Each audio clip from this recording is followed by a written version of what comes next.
क्षेत्र में IIT BHU में जिस तरह से भारतीय जनता पार्टी के जो आईटी सेल के जो पदाधिकारी हैं, उन्होंने गन पॉइंट पे उस लड़की की नग्न तस्वीर बनाई, वीडियो बनाया और उसके साथ सामूहिक दुराचार किया। भारतीय जनता पार्टी उसको छुपाने का प्रयास करती रही, सरकार पूरी ताकत लगा दी। 2 तारीख की घटना के जो हुई उस बच्ची के साथ में, 3 तारीख को हमारे कांग्रेस पार्टी के प्रदेश अध्यक्ष श्री अजय राय जी ने बनारस में ये कहा कि इस घटना में भारतीय जनता पार्टी के पदाधिकारी संलिप्त हैं। भाजपा ने उन पर मुकदमे कराए उनके बयान के बाद, और 60 दिन बाद जब घटना खुली तो उसमें भारतीय जनता पार्टी के पदाधिकारी तीनों ने, भारतीय जनता पार्टी के भी संज्ञान में था, सरकार के भी संज्ञान में था, उसके बावजूद भी उन पदाधिकारियों को मध्य प्रदेश में ड्यूटी लगाई गई, प्रचार कराया गया। बड़े बड़े नेताओं के साथ उनकी फोटो है, प्रधानमंत्री, मुख्यमंत्री और स्मृति ईरानी और स्वतंत्र देव सिंह, उन सब के साथ उनकी फोटो भी आई। कांग्रेस पार्टी लगातार ये कहती रही, आखिर उस घटना का खुलासा जब 60 दिन बाद हुआ तो ना उन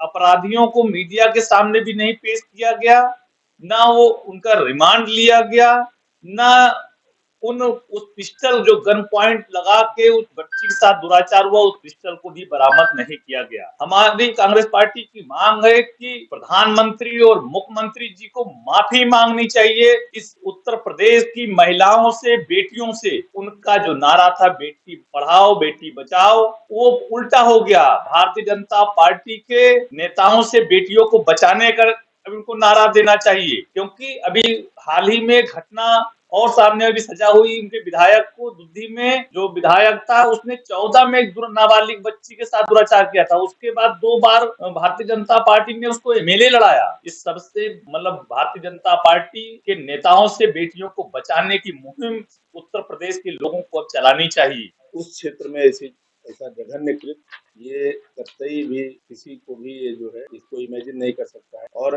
प्रधानमंत्री जी का जो गृह राज्य है गुजरात, उस गृह राज्य में अभी आपने पिछले वर्ष देखा होगा कि बिल्किस बानो के जो गैंग रेप के जो दोषी थे, जो जिसे फोर्जरी करके मुकदमा महाराष्ट्र सरकार ने उनको सजा दी, महाराष्ट्र में ट्रायल हुआ, और गुजरात सरकार ने जो सुप्रीम कोर्ट के फैसले में भी आया कि फर्जीवाड़ा करके उन्हें छोड़ा गया। तो ये इस सरकार की जो असंवेदनशीलता है उसको एकदम से दर्शाता है। उन्होंने जिस तरीके से उन फूल मालाओं से उनको लाद करके स्वागत किया, इससे इस बात में कहीं कतई कोई शक शुबा नहीं है कि ये सरकार, भारतीय जनता पार्टी की सरकार, महिलाओं के मान सम्मान से इन्हें कोई लेना देना नहीं है। लेकिन अपने सांसद के खिलाफ कार्रवाई नहीं की गई।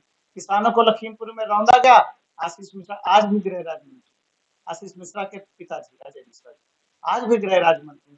तो भारतीय जनता पार्टी जनता को कुचल कर शासन करना चाहती है, ये इस बात का परिचायक है, और ये कतई लोकतंत्र के लिए ठीक नहीं है।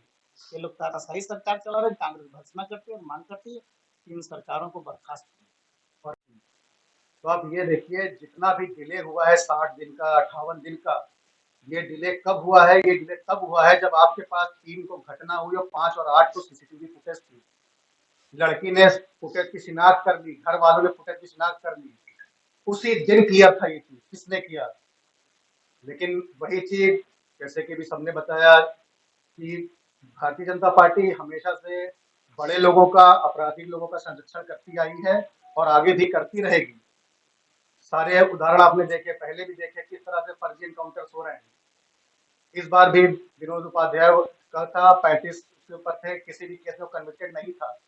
इसका तो ये मतलब हुआ कि भाई आपके ऊपर मुकदमा लिख गया, फिर कोर्ट मत जाइए, फिर आप एनकाउंटर कीजिए, काम खत्म कीजिए, फिर कोर्ट कहाँ रह गया?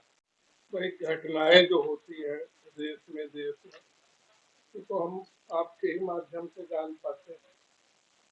तो घटनाओं की गिनती हम आपको कराएं तो वो अनगिनत, आपको इसकी जानकारी हमसे ज्यादा है। अमित शाह जी को दूरबीन से भी कहीं उत्तर प्रदेश में बदमाश नहीं दिखते। योगी जी को दुनिया के मुल्क अपने यहाँ बुलाते हैं कि आइए हमारे यहाँ शासन करने का और अपना नियंत्रण के लिए सूत्र दीजिए, सलाह। आप लोगों ने या आप लोगों के माध्यम से ये छवि भी बनाई गई कि राज्य सरकार बहुत कठोर है दुराचारियों के लिए, अपराधियों के लिए। जिसको अपराध करना हो उत्तर प्रदेश प्रदेश आंकड़े हैं बताते हैं कि उत्तर प्रदेश में ही सर्वाधिक अपराध आज के दिन में हो। तो एक तरफ कठोर शासन भी है और दूसरी तरफ अपराधों की संख्या बढ़ भी रही है, तो एक संदेह होता है, और वो संदेह ये होता है कि क्या सरकार ही अपराध करा रही है, क्या ये अपराध सरकार प्रायोजित है।